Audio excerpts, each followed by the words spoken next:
همداران عزیز سلام علیکم. امروز 16 اپریل سال 2025 می باشد و شما یک نوار اویلی نیست کردن علف ها و نیست کردن شکرک یک نواری کردن شما میتونم چی دارو زنیم. من همه علف رو که میبینید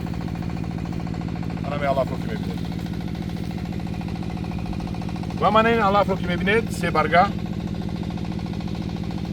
و این چونین دیگر نمود علف ها در باغ ما بسیار است. این علف ها با نمی بهار با نمی بارانگری بسیار میبروید چون زمین ما بارو بسیار پتیدگم و قوت کرده هستم و ما درو کردیم و به نهایت درو با ما وزنی غلطی دروگرا را گفتیم که آدما را گفتیم که آمده علف رو درو کرده گاوتان رو برید. گفتن که اول پول ده و درو کرده میبریم گاوامون رو میتیم. پول نیست که با آنها تیم که علف رو درو کرده خونهشون برن. ما قرار کردیم به همین درجه آمده است که اول پول میتید بعد علفتون رو میدرود و بعد خونهش میبرد. ما تصمیم گرفتیم که علف رو سوزانده نیست کنیم.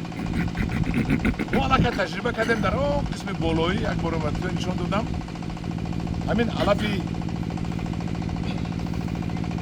همین علفی شمشیرک رو همین سبلیبیت نمیگن که روسو من همین این رو من همین اورگان بسیار نقص نیست کرد سوزون و در درون این علف از این علفی سه برگه هم بسیار است. برای همین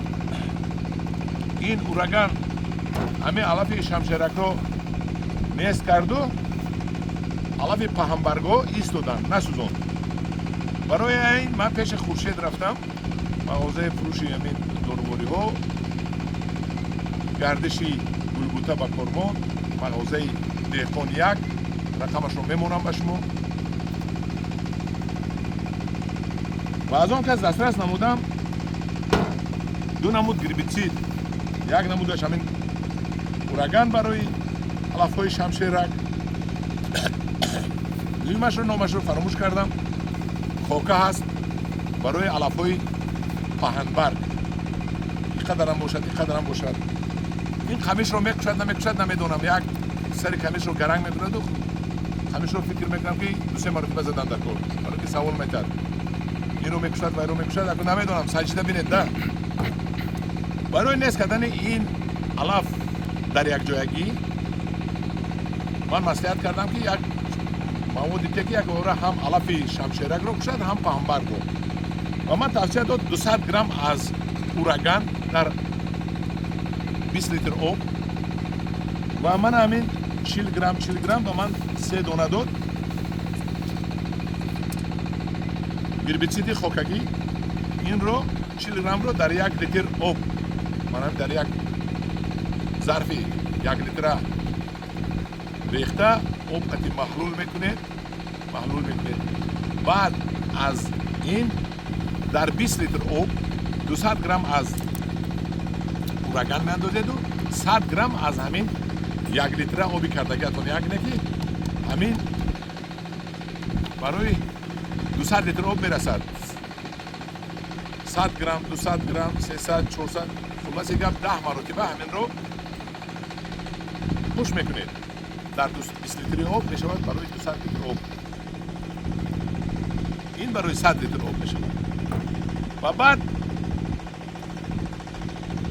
علف رو از بولش میزنید. علف در مدت 10-15 روز خشک شده میروند. هنگامی کار کرد شما البته حتما باید از دهن بند و عینک استفاده برید برای آنکه اینا زهر خیمیکت هستن و سلامتی شما ضرر میرسونند. حتما اگر چقدر رو استفاده بردن شما همتون کودک نیستید میدونید. من نقل کردم چقدر رو استفاده برد یعنی که خوکه رو در 1 لیتر آب ارلش کرده بعد 100 گرمش رو در 20 لیتر آب خشک کرده میزنید. از این باشد 200 گرم در 20 لیتر آب یعنی که یک اپاراتی ما 20 لیتر است برای هوای من حساب کردم یعنی که این تمام. باز من 3 روز در سفر خدمت در ولایت سوگل بودم اومدم که درختای ما رو من همین حشرات زیر کرده است. ببینید هم شیرینچه من همی کبوتک هم بو کم خیلی من خیلی کیرم بینید من این کریم نیست این نیهول از من مایده دیدید من سفیدک این مرد الکای مو با من این دارو زدیم سوپر توپ 30 گرم در 20 لیتر آب من همجاش رسمش هست این برای شکرک و شپرک و هر گونه ملخ و دیگر چیزو این رو 30 گرم در 20 لیتر آب این رو هم از مغازین خورشید میتونید خریداری کنید از همون پاوروتی گلگوتا تلفن خورشید رو میمونم این چونین چی مصلحتی باشد باید همین حشرات و کسلی از خورشید میتونید مصلحت خورشید بسیار بچه نفت مصلحت میکرد به شما و توصیه داده به شما دورو فروخته میکرد کار شما برور میگیرد انا این بود یک نوار برای نیست کردن علف و شکرک سبزی تنه درخت همدیوران عزیز در پناه خدا باشید